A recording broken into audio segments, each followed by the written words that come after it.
Bismillahirrahmanirrahim. Assalamualaikum warahmatullahi wabarakatuh. Baiklah, di sini saya Muhammad Didi Cahyadin, NIM J1B019052, Program Studi Teknik Pertanian 2019. Di sini saya akan menjelaskan terkait apa keunggulan dan kelemahan atau kekurangan dari penggunaan motor bakar atau motor listrik untuk dijadikan sebagai sumber tenaga mesin industri. Baik, yang pertama keunggulan.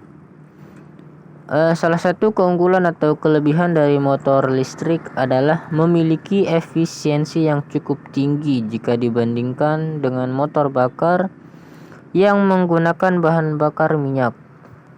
Motor listrik memiliki efisiensi hingga 3 kali lipat jika dibandingkan dengan motor biasa, yaitu mencapai angka 90%.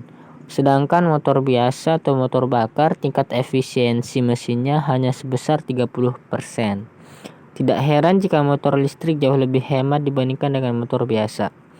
Kemudian yang kedua, suara mesin yang halus. Karena bersumber tenaga dari baterai, membuat motor listrik ini memiliki suara yang kecil dan halus sekali daripada motor bensin.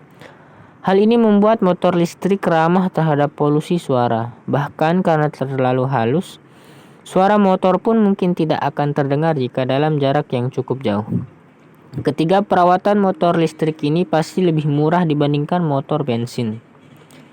Kita tidak perlu mengeluarkan uang yang banyak untuk melakukan perawatan pada motor listrik.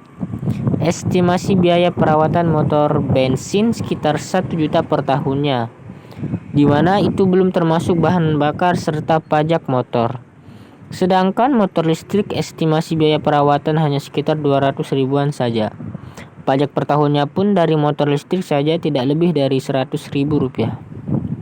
Yang keempat atau terakhir yaitu ramah lingkungan. Tidak dapat dipungkiri motor berbahan bakar minyak menghasilkan polusi udara yang mengandung senyawa-senyawa yang dapat membahayakan lingkungan berbeda dengan motor listrik yang tidak menghasilkan polusi udara sama sekali. Karena pada motor listrik tidak melibatkan proses pembakaran. Ya, selanjutnya kekurangannya. Pertama itu untuk motor listrik jarak tempuh yang tidak terjamin. Motor listrik menggunakan energi baterai. Energi ini hanya mampu menyimpan daya untuk beberapa jam. Sehingga kalau ingin bepergian jauh, Anda harus mempertimbangkan dahulu jarak tempuh dan daya baterainya. Kemudian bengkel resmi dan spare part. Jaringan bengkel resmi untuk servis motor listrik masih sangat jarang di Indonesia. Lalu saat baterai terjadi masalah, harus dibawa kemana? Atau ada beberapa komponen rusak, akan sulit untuk segera mendapatkan penggantinya. Yang ketiga, beban maksimal.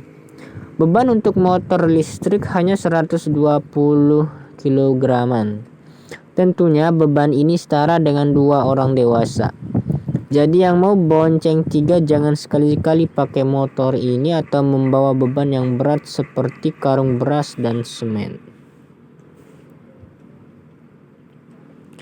Baiklah, mungkin sekian yang dapat saya sampaikan. Kurang dan lebihnya mohon dimaafkan. Assalamualaikum warahmatullahi wabarakatuh.